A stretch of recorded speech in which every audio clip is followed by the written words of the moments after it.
Hey, on this episode, we have a fan favorite, a host favorite, Mr. Chris Ellis of Timney Triggers, and you're going to want to hear what he has to say because he is always 100% entertaining. Hey, I'm KJ, dedicated lifelong hunter here. If you got an interest in all things hunting, you're in the right spot. Whether chasing quail across the plains of Oklahoma or in pursuit of elk in the backcountry of British Columbia, you'll always find me on the hunt. This episode is brought to you by Timney Triggers, Timney.com, Range Ready, and Ruger.com. All right, welcome in, Gun Talk Hunters. I'm your host, KJ, and we are back. And, man, I'm excited about this one because I got my good buddy Chris Ellis in from Timney Triggers. Man, I've known you for a very long time. It's what happens when you've been around as long as I have. Or what? As long as I have. I know. I'm being selfish. I'm getting older in the industry. I think we've known each other over 15 years, I think. I have to be, yeah. Especially when you're on the fishing side and I did some fishing things there for a while. Dude, that was some of the greatest times I've ever had because I was able to, so I'd fish in basically spring. So I'd get to turkey hunt, fish, and then fish through the summer, and then I got to hunt. Yeah. Dude, it was awesome. And now, like, I rarely get to fish. Now I'll go out in the backyard and fish. Yeah. But I don't get to fish like I used to. Man, I've fished a lot. Yeah, my son and I, we make this weekly deal. Every Wednesday night, we're going to go hit a trout stream with the fly rods. Heavy water, light water, cold. Really? Yeah. Every Wednesday? Every Wednesday evening. Just around the house? Or? Yeah, I'm blessed where I live. You can be at a brook trout stream in 20 minutes. You can be at a brown trout stream. Of course, I live right on a new river, so you can go catch smallmouth, that kind of stuff. Oh, my gosh. But, yeah, he's a trout bum. I'm a trout bum. So just to go down there and what's your favorite fly rod? My favorite fly rod? Yeah. Let me hold my pinky out. Oh, gosh. It's going to be what is it? Thomas & Thomas. Really? Yep. I was in college, okay? My gosh. And I wanted to buy the best. This is before my guides and outfitter days and that kind of stuff. And it's not like a TFO or anything like yeah, it's a Thomas. I've got a 3-weight, 4-weight, 5-weight, 6-weight. And they're all 30 years old. Really? Yeah. And they get broken every once in a while. I got to send them back and they got to make the new blanks and all this kind of stuff. I know I'm a little hoity-toity. But that's pretty sweet. Yeah, it's just, I mean, daddy's rods. There's something about, like, and so I've got some Fenwick loaners that I will, like, if someone wants to learn or something, I'll start them out with nothing wrong with Fenwick. I love that company. Worked with them for many years. Yeah, great company. But there's something about getting, a Hardy. Like, I've got Hardy rods that I love. Oh, yeah. Like, I love Hardy. But there's something about getting a good fly rod that make it all worth it. Yep. Because I guarantee you, like, a river runs through it was not filmed with cheap rods. And I can't stand noodle rods. I can't stand, I like a good sturdy backbone. A smallmouth guy, man. I want to set the hook on them. Yeah. No messing around. These are legacy. I bought these things, like I said, when I was college and I wasn't married yet and I was doing odd jobs and working. And I always wanted to do that and I did it. And I've had them for a long time. Of course, when I was guiding, we had Scott rods and we had Orbis rods and we had, all kinds of different things. What's the Thomas and Sage? Thomas? I've had a lot of Sage rods. Fantastic. My Sage 8-weight was a great one on the river, throwing weighted lines. And you still have it? I still have it. Yeah.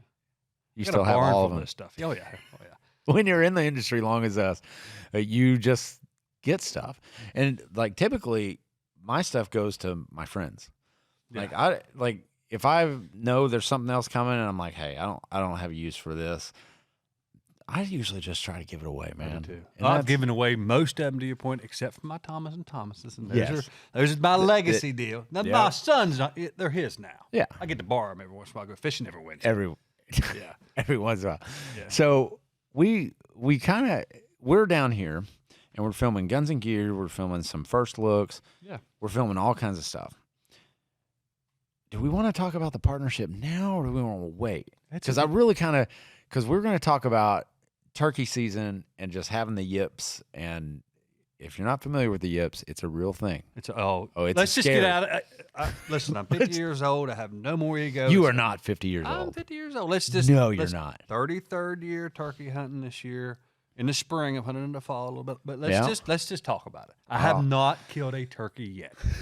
What is wrong with you? Well, probably the same thing is wrong with me because I haven't killed one either. But I'm hunting every day, except for today. Yeah. Except for today. But you're going to be hunting the turkey woods Sunday? Sunday. I'm going on the earliest flight out of here tomorrow. All right. So tomorrow night will be a very light sleeping night, and then Sunday from bell until 1 o'clock, I'm hunting. You're hunting? I'm hunting finally. And don't feel sorry for me. But, yes, I've hunted a lot this year. Yeah. I've taken my farmer neighbor. I've got a good buddy that had some health issues. He's finally back to hunting. I'm taking my son. But isn't that how it goes? Like that's how it goes. And I think every hunter is like this. Every hunter goes through stages in their hunting maturation. Yeah. They go from I just want to kill something. Absolutely. To I want to kill everything. Yep. Anything. Yep. To I want to kill a trophy. And then they kind of go where you and I are at, where it's I want to pass this along. Absolutely. And we're always the last. Yep. And we're gonna get into my antelope hunting stories because I got to a point where I was like, man, I just want to kill something, trophy, and it progressed quickly. And now I want everybody to experience it. And I talk about it a lot because it's a good social aspect. It's a good social hunting experiment to watch guys and how they operate in hunting camp and everything.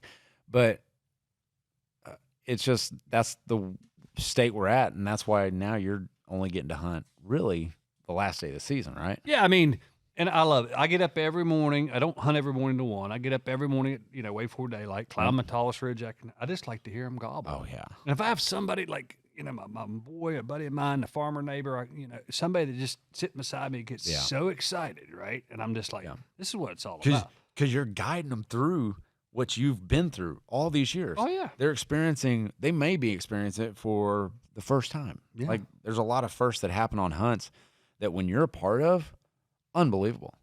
Well, when I was in college, back in the 90s, we had a lot of turkeys. Mm-hmm. I mean, we had a lot of turkeys. And I was taking people, hey, you want to go turkey hunting? Never been turkey hunting before. Yeah. Gobbling, how do I tell male from female? This just weird thing. I was taking random folks because I was going every day. Yeah. Let's go turkey hunting. And I really got into that, right? And I was a guide there for a long time, and I really enjoyed that. But I was still mad at him. I mean, I'm still mad at him today. That's when you love something is when you get really mad at him. Yeah, I'm still mad at him. It's just like your wife. Oh, yeah, exactly.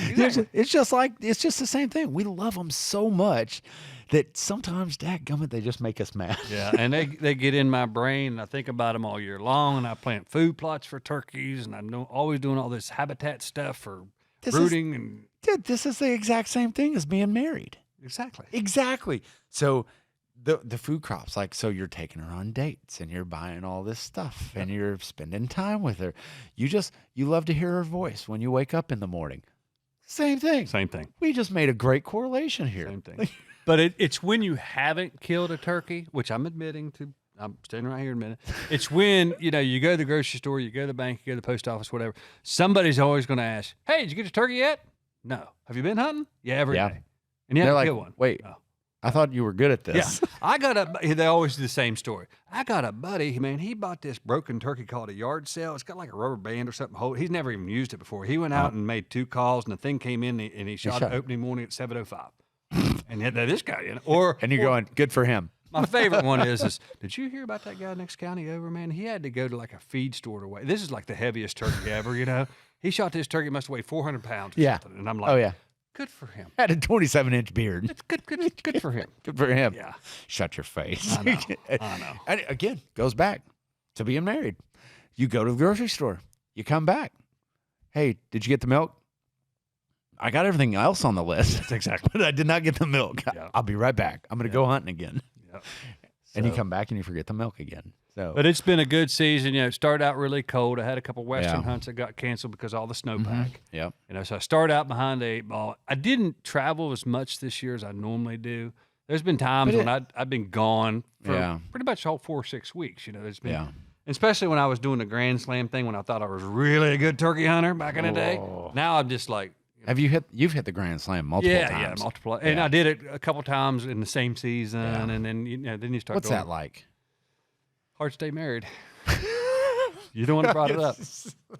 Hard to stay employed, hard to stay married.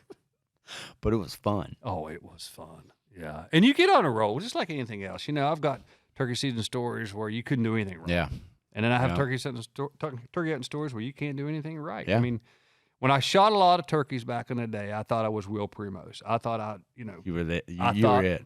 cocky, arrogant. That's when it gets There's you. not a turkey. You know, somebody hand me a turkey like, I got this turkey off this farm I've been messing with for 2 weeks. I can't kill him. Here I I come. I got him. I got him dialed in. Haven't even seen him I yet. haven't even seen him yet. Don't even know the property. But now that I get older, I realize they're just turkeys. Yeah. And I don't know anything about them anymore. You know, they gobble some mornings they don't. Yeah. Some mornings I hit 2 calls and they come right to the gun barrel. Sometimes I think my calling's fantastic and they could care less. Yeah. So I think Jim Casta told me this. He's a Smoky Mountains guy. Yeah, he is. He's a fantastic, one of the best turkey hunters. He said, Ellis, after I killed my 100th turkey, I thought, man, I know everything about turkeys. I know everything about. He said, I killed my 101st one. I realized I don't know anything more about turkeys. Nope. And that's why I am. I know how to get up early. Mm-hmm. I know how to scout property. I know how to sit still. I know how to pull the trigger. Other than that, they're turkeys. They're man. turkeys. They got their own agenda. We agenda. cannot like skew ourselves into that and like, whoa, man, I'm thinking like a turkey today, and then they're going the other way. And you're like, but they've done this same thing, the last 4 or 5 times I've been out here, and now they just go. I'm glad they don't smell. Oh, I'd be screwed. You'd never kill a turkey ever. Never kill Ever. a turkey. Ever. Nope. But we were talking the other. Okay, we're gonna jump into this on the other side of this break, but when we come back, we're gonna talk about the yips and how that just it can ruin a season, or you can learn from it. It's your choice, but we're gonna hear more about that after this break. All right, Range Ready Studios. Whether you're a hunter or self-defense enthusiast, or heck, you just want to shoot better, I'm gonna tell you right now. Go find training. Range Ready Studios offers a wide range of classes. Let's see, I've taken an AR class, a reloading class, a semi-auto pistol class, and a diagnostic pistol course. So if you want to diagnose the problems on the range that you are having or your friends are having, man, that's a good class to take. But any class is great classes because, one, you learn how to press the trigger, you learn how to manage that recoil, and you become a better shooter, which will in turn you into a better hunter. And Ruger, the Ruger SFAR, 6.5 pounds roughly. It's basically the size of an AR, but it's an AR-10. It's an AR-10 platform. They offer it in .308 and 6.5 Creedmoor now. That's big news. But I'm not going to lie, I do own one of these because I've had a lot of time behind it. I've shot an Oryx right here, just like that one. Except, honestly, that one's a little bit smaller than the one I shot. But it put it down, and it did it accurately. Those guns are superior in accuracy. I love them, but find out more about the Ruger SFAR small frame autoloading rifle at Ruger.com. And Timney Triggers, hey, Remington 700, they got it down on lockdown, and we've got Chris Ellis here talking with us about it, but you guys will not want to miss this. And might I suggest, let's say you just bought a Remington 700 Action and you don't have one of the Remington 700 guns that are launching now with the Timney triggers, you can buy these triggers. The impact trigger for the Remington 700 you can buy now. So, but might I suggest the Elite Hunter 700? I love that trigger. It's from 2 pounds all the way down to 4 pounds. I like to kind of sit in that 3 to 3.5 pound range is really where I like to keep my hunting triggers, but they offer crisp, clean, nice breaks since 1946 when Timney got into this game. Yeah, it's a drop-in trigger game, and I mean, I'm not a gunsmith. I will take stuff apart all day long, but man, it's got to be really easy for me to put something back together, and Timney Triggers does just that on all my trigger needs. That's at Timneytriggers.com. All right, we're back with Chris Ellis of Timney Triggers. Got a lot going on. We're going to get into that, but let's talk about the yips. And your son is smack dab in the middle of a little slump, if you will. Yes. It has been. I said, don't let him get in your brain. Dad, I can't help it, man. And I've got several stories this year, bad luck stories. Some of them are on him, some of them are on the weather, some of them are on turkey, some of them are on me. But opening morning, let me tell you a story. So opening morning, I said, son, I got these turkeys figured out. They're at a doctor buddy of mine's farm. He sees him out his backyard on his farm, got him patterned. You know, a roosted turkey is a roasted turkey. I had them all ready to go. That's a great saying. So we crawl in there way, way early. And probably, looking back on it, dear old dad probably screwed up. It was way too early, way before. But I wanted to set up. I wanted to be in there in the dark. You can do a lot in the turkey woods in the dark. Yep. Get right underneath. And I love to get right underneath. Because they just light when they light down or when they gobble and shake that tree where you're real close to. Oh, so it gets to be, 15, 20 minutes before the sun's real bright and everything. And a hoot owl call, and they're so close, they're throaty. Oh, you're just like, oh my gosh. I want that one.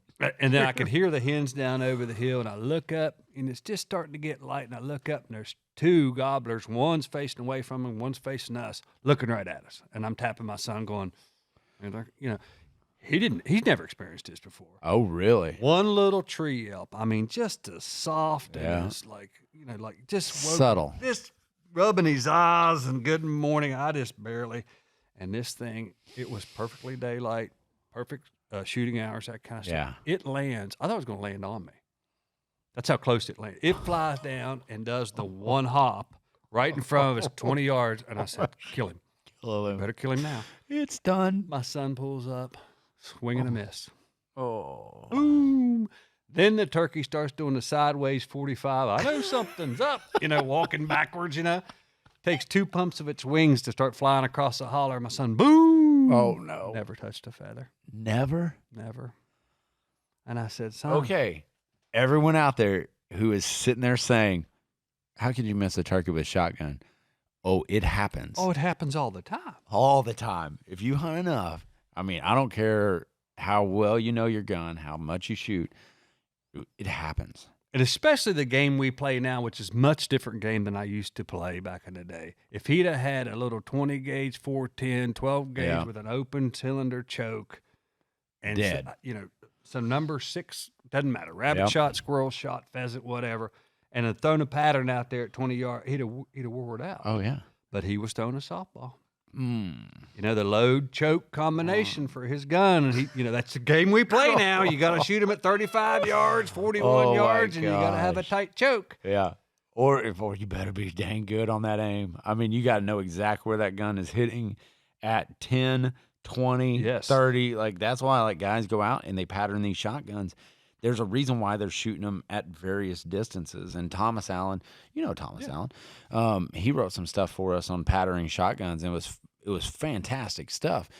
But he is doing all different loads, all different chokes, all different lengths. Yeah. I mean, from 10, because, man, you get them in tight, you better know where every ounce of that shot's going. It's just like sighting in a long-range rifle, A lot of people, I'm on elk hunting. I'm on dead zero to 220 yards, 250 yards.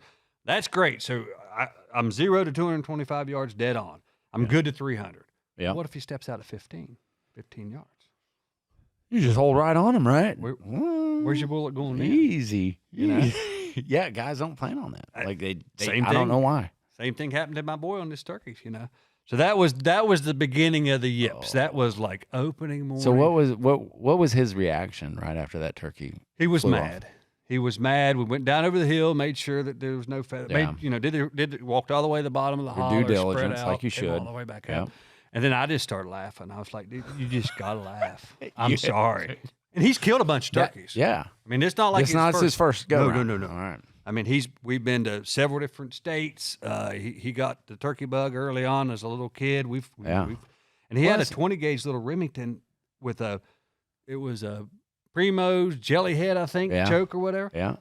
Best patterning gun he had. 25 yards, no fighter. Well, he got older. He's 21. He's got a 12 gauge now, and he's got the red dot on it, and he's got the super choke. Decked out. He's decked out. And I said, you just have to laugh at yourself. Some of the best turkey hunters I know in the country call me and say, man, Ellis, I missed a couple this year. I got the yips. The yips, the gyps, whatever you want to call it. You got to clear the mechanism. Yeah, I mean, and that's part of laughing it off. But again, I go back to it. As guys, that's hard for us to do. Oh, absolutely. Because we beat ourselves up because, dang it, this gun can do it. I can do it. What happened? Yeah. And it just happened. Just happens. And it might be like, man, that you weren't expecting that turkey coming in close. And, man, you just kind of jerk that trigger just a little bit. All it takes is a little. Oh yeah. I mean, at that close a range, like Lift you're your talking. head. Oh yeah. Because I told him. Yeah, I told him the story. I said I was out to farm. My farm, on the Golly River, straight up and down. And I was hunting by myself, and this turkey was clear across the holler, and it was answering every call. And I could watch it. It was coming down, and it came back up the holler. I already had it on Instagram and Facebook. He's and my taking brother. selfies. Look at this. I'm about to kill a turkey. I've already got it on the group text. Look at this turkey bird. And it comes up and sticks its head up pretty as a picture. And I shot, and it was the loudest gunshot I ever heard. And that turkey picked up and sailed all the way down this holler. I mean, I could watch him for. There you go. In West Virginia, you can't even see 50 yards, but he's in this holler. I could just see him going and going and going. Slowly flying out of your life. Just missed. I've told my antelope story. I don't know. I've told the antelope story. It could be a dozen times on the podcast now, but I will continue to tell it because I got the yips on an antelope hunt. Yep. First one. Took me, I think I missed 6 different antelope. Yeah. Total of 17, 18 shots. 17, 18 shots. And if you don't think I was in my head, oh my gosh, I was a nutcase. I was ready to pack up and leave. Like, I'm done. I had vowed to myself, I will never come back to the state of Wyoming, and I will never hunt antelope again. And I am so thankful that I was like, there's an antelope. I'm going to go try it. And I ended up knocking him down. But the yips is real. Like, oh, absolutely. And shooting is mental. 100%. Shooting is absolutely a mental sport. You've got to be in it. You've got to be ready to take the shot, because if you hesitate or you doubt yourself at one moment of taking that shot, you've already missed. Oh, baseball players get in a slump. Yep. Golfers get in a slump all the time. It's just when you're on that momentum, you need to ride that wave. You just got to realize this is the good days. Yeah. This is it. I'm in them. Yeah. Recognize what they are, because that wave's going to crash one of these days. So what are you telling your son? Because he's hopefully by the time this podcast launches, he's out of the slump. He's got his bird on the ground.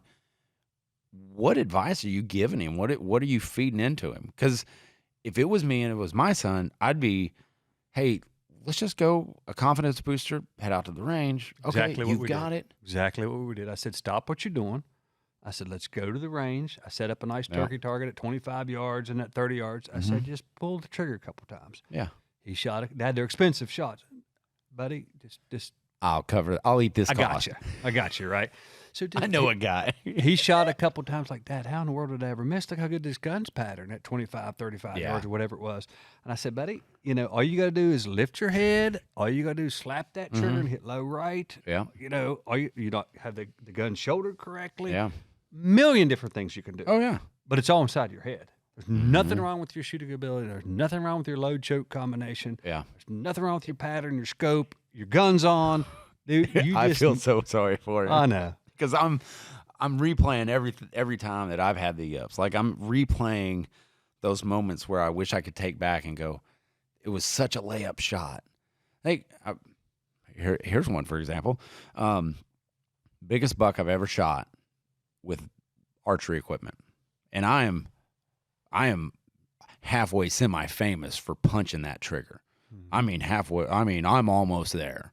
Like, all my buddies, no, man, I can't stand it. I mean, I get on that arrow, that bow release, and I'm sitting there and I'm punching it. Biggest deer walk by. I have history with this deer. I know exactly which deer that is. He walks in, 15 yards. And I'm like, oh my gosh, I got him. He's dead. He's dead. And I punch that trigger, shoot him far back. And I'm like, oh my gosh, I just blew it. I punched the trigger, totally yanked that shot. He bounds off 20 yards. So now he's at 30. No, he was at 37 yards. I still see the sight picture. Like, I can see it in my nightmares. The close one, nothing's impeding my shot. Open field, wheat field behind him. Yep. Beautiful. Now my sight picture is 37 yards through bramble, through limbs, through everything. Yeah, bow hunting, right? Yeah, bow hunting. And I have one window that's 3 inches where I have his vitals. And I'm like, you can make that shot. get an arrow, knock it in, release, perfect shot. He dumps in 20 yards. That's how it works. That's how it works because I know I can make this shot. Muscle memory, I got it. It's it. Yeah. And if I would have, I don't know what I would have done because it's a 165, 170 inch deer. Yeah. And that like that'll give you the yips. Oh my gosh. Yeah. To miss a deer like that, especially a layup. Oh yeah. Oh, layup. Yeah. Ooh, I'm telling you. So you've shot with him. What are you in his ear saying? Just calm down. You got this. You got to get the confidence back. You know, it's just one of those things. No one can do it for you. That's right. I can sit there and give you all the turkey hunting books. We can watch all the old Mossy Oak videos. We can do all this kind of stuff. You know, we can hunt field turkeys. We can hunt woods turkeys. We can hunt anything you want. It's all up to you. You've got the right equipment. And he's killed a lot of turkeys. He's killed a lot. I mean, that's what shocks turkeys. Me is that, I mean, but it shouldn't shock me because I think all hunters go through it. Like you go through it at some point because I'm sure there's 3-gun shooters out there. There's PRS shooters out there. There's IDPA shooters out there that just go through a slump. Yeah. Right. And the honest people that admit it, it's painful. It stinks. It's awful. It's the worst thing because he's a gig kid. So he does. Yeah. He's a National Ski Patrol in the winter. He's a raft guide in the summer. He's going to school full time, but he doesn't work the month of turkey season. That's what he takes that off. Oh my gosh. He even tells the rafting company, I can't.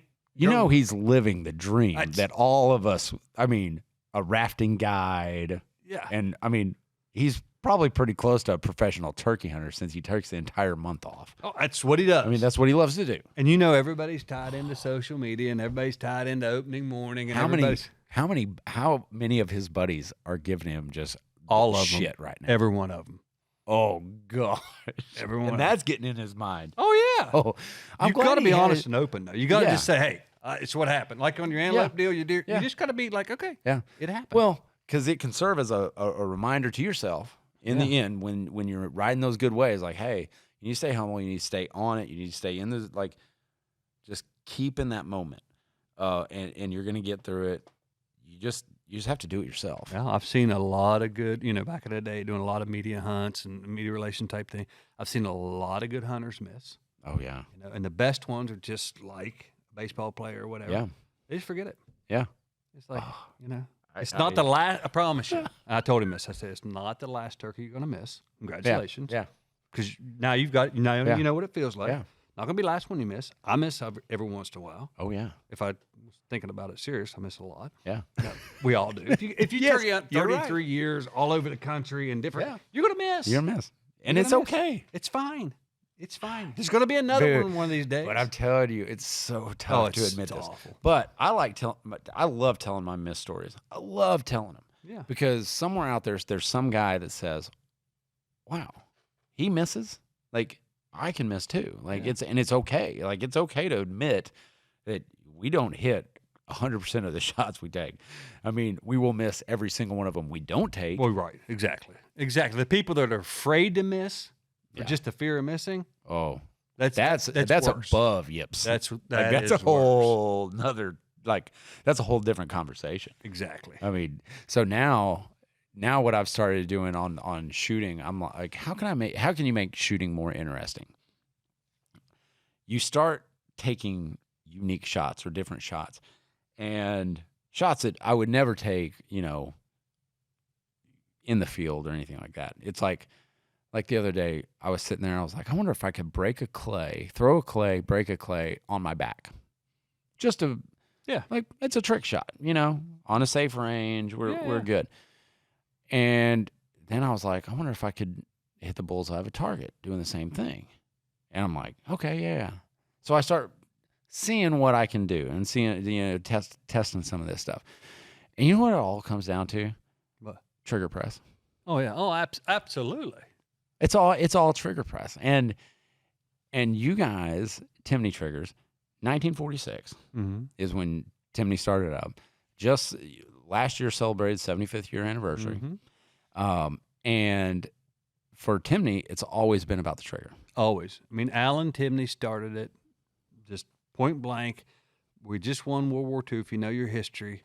1946, servicemen and women were coming back. They were proud. They had their service rifles. They were super proud. We won the war, Americana, yada, yada. Yep. They wanted to take those deer hunting.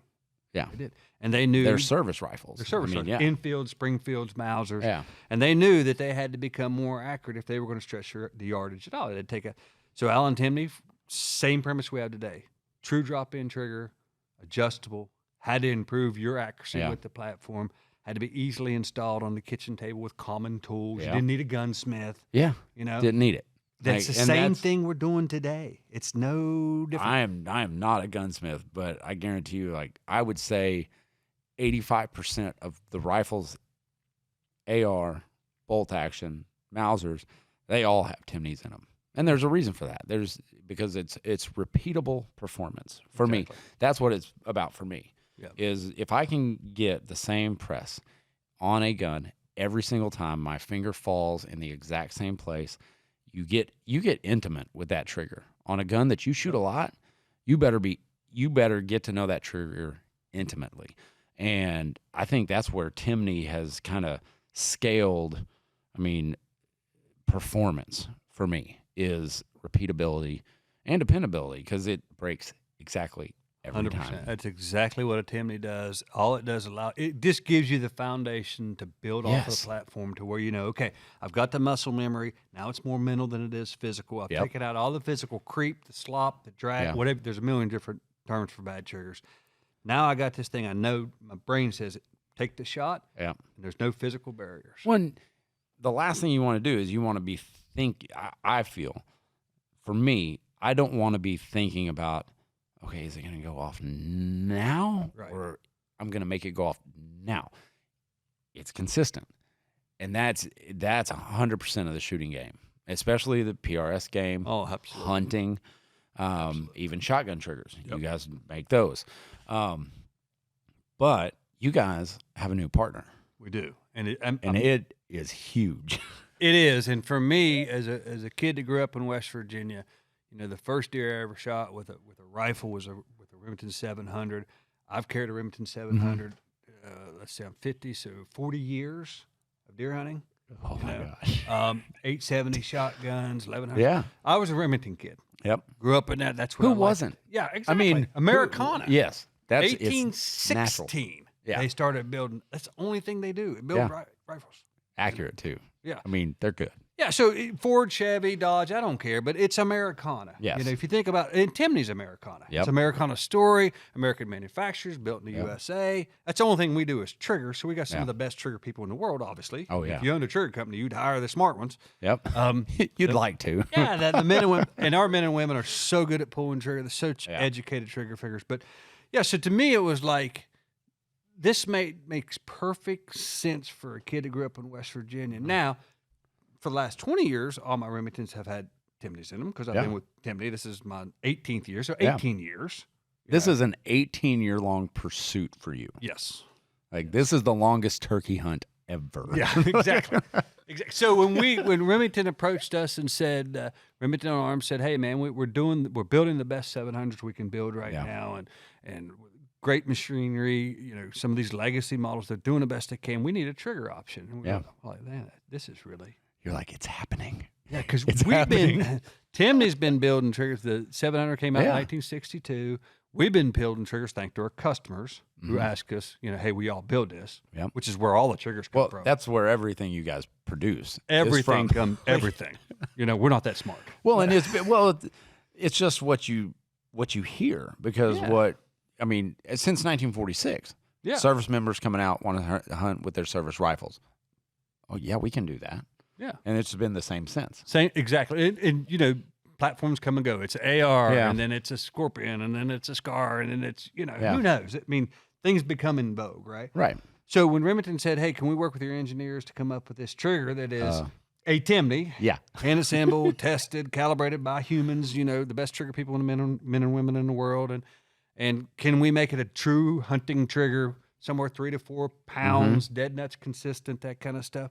We were like, yeah, this would be a fun little project because we make so many different kinds of Remington 700 triggers because there's so many different people. There's clones, there's custom guys building off that action. There's there's a real common tried and true action, right? 3 rings of steel, we get it. So this was kind of a cool project, and the consumer, the deer hunter out there, they know what they want. Yeah. They want a good price point. They want a fantastic action, something that they can grow and build, or leave it as it is. Yeah. But triggers just happen to be in vogue now. I mean, when I first started with Timney, there wasn't that many trigger manufacturers. No, gosh, no. And most gun magazines didn't talk about the trigger. You never saw. Which is crazy, because think about your direct connection to putting that animal on the ground comes from the trigger. Yeah. That's where it's coming from. My first thought. You have to have the conscious decision that you are going to take that animal. Mm-hmm. Second thing is, you are pressing that trigger off to seal that deal. That's it. Like, it all starts in the trigger. A good trigger and a good constructed bullet for the job. Yep. To me, that's it. Yeah. That if you got a good platform in your firearm and you can learn to shoot that platform and you take your time to do it right, and then the bullet does what it's supposed to do. Yeah. Good construction, whether it's a bonded bullet for something heavy or if it's a varmint bullet for something light or whatever. That's your 2 connections, the bullet and the trigger. Yep. The rest of it is fantastic. It's all the ingredients to a cake. A lot of it's in between the ears, too. I know. Yes, it is. But, the connection for me is that trigger, and, because good gosh, I don't know how many animals the Remington Model 700 have put down. I have in my safe right now 4 that I built off of. Yeah. And then I have 3 more Model 700s. Yep. Guess what all of them have in common? They all have Timney triggers in them. I appreciate that. So do my kids. I mean, they do. Well, yeah, that's so. I think what the consumer's more educated now than ever been, because ammo's better, guns are better, everything's better. Machining's better. I mean, look at the machinery at Timney. We keep doing state of the art, state of the art. So we're lucky as consumers right now. You've got, back in the day, you had to hand load. And you had to, now you still can hand load if you like it, but there's a lot of great factory ammo out there. A lot of great factory guns. A lot of great triggers now. Yeah. There's a ton of great triggers out now. Now there is. Yeah, now. So, back in 65, 62, no, wasn't anything. No. So what we're trying to do is I'm proud of it that you got 2 iconic American products that just are American manufactured, made in the USA, been around for a long time, come together to give exactly what the customer wants, which is a very accurate rifle out of the box with a very accurate trigger that allow them to become more accurate with that rifle, build whatever they want. If they shoot it 3 times a year, once to sight in, twice to go deer hunting, great. If they decide they want to do PRS and they want to lighten the barrel, they want to put a new stock on there, doesn't matter. Optics. But you got the trigger. You have the trigger. Because the Alpha 1's running the Elite Hunter. Right. And the Police is running the Elite Hunter Thin. Yeah, different. And that's basically a straight trigger. Yeah, so different. Exactly. It's just one of them is a curved shoe, one of them's a straight shoe, one of them's thick, one of them's thin. But, we learned a long time ago, we had the original Timney 700 trigger. Yeah. Great trigger. It's what we built everything off of it. Alan Timney, 1965. Great trigger. But then they started asking for a 2-stage trigger. Yeah. Like, okay, we'll listen to that. Then they wanted a trigger for PRS. We call it the hit. 8 ounces to 2 pounds. Okay, we got that. And then I can tell you this. When they say 8 ounces, it's 8 ounces. Yes, it is 8 ounces. Yes, yeah. When we got bench rest triggers, and we got 2-stage triggers, and we got custom trigger shoes, the Calvin Elite, custom type deal, and we're going to continue whatever the customer says that they, this is what they're asking for. That's what they're going to get. That's all we do is build triggers. That's what you're going to get. I tell everybody, we're looking, if it's a WD-40 can or a Windex bottle that has a trigger on it, we're looking at it. I promise you. That's great. We're not the people that build triggers and then forearms and then belt buckles and then scope ring. We don't do any of that stuff. We just build triggers. That's awesome. That's it. That's it. Yeah. And so all production rifles are going to have Timney triggers in them. Yep. It started July 1. Yes. Right around in there. But you don't forget about the legacy owners, the guys who are like, well, I've got a Model 700, it doesn't have a Timney on it, but I want that Impact 700. Right.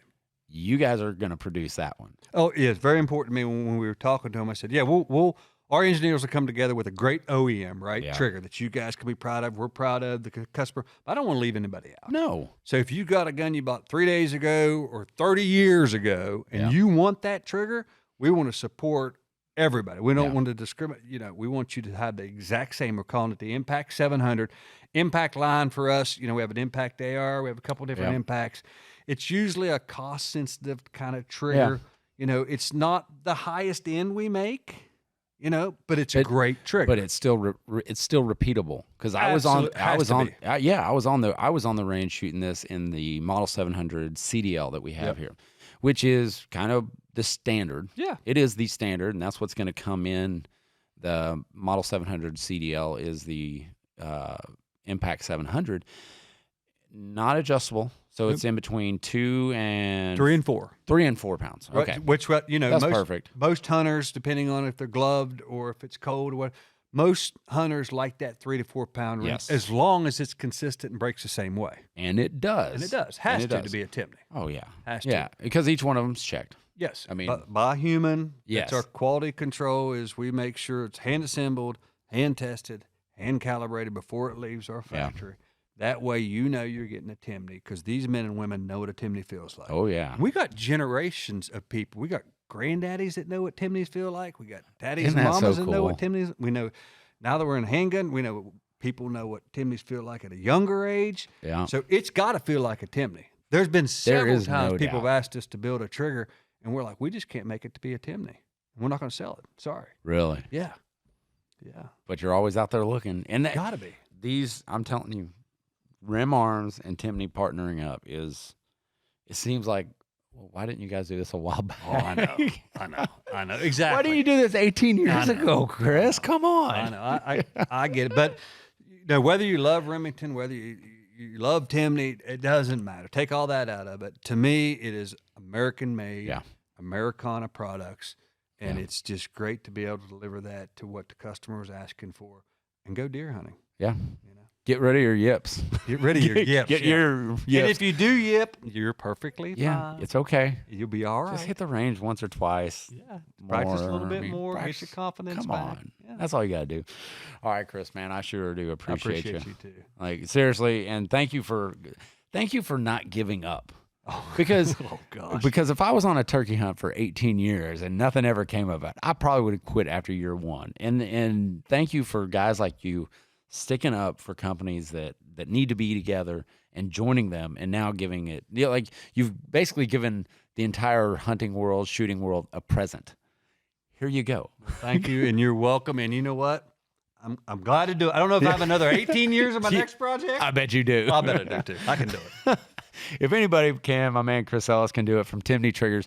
Where can they learn more? Where can they find out more? Just go to timneytriggers.com. We got some of the best people answering the phone and answering emails. We got real tech people. Support. Oh, yeah, real people. We got tech support that know, I guarantee you, that's all we do is answer trigger questions. They can help you out. If you don't know what trigger to buy, if you don't feel comfortable installing it, you're looking for whatever, I don't know which one to buy. Yep. Just give us a holler. Yeah, just give us a holler. Because I'm not a gunsmith. These triggers are easy to plug into your gun. They really are. Maybe the hardest part is probably getting your old trigger out and all that good stuff.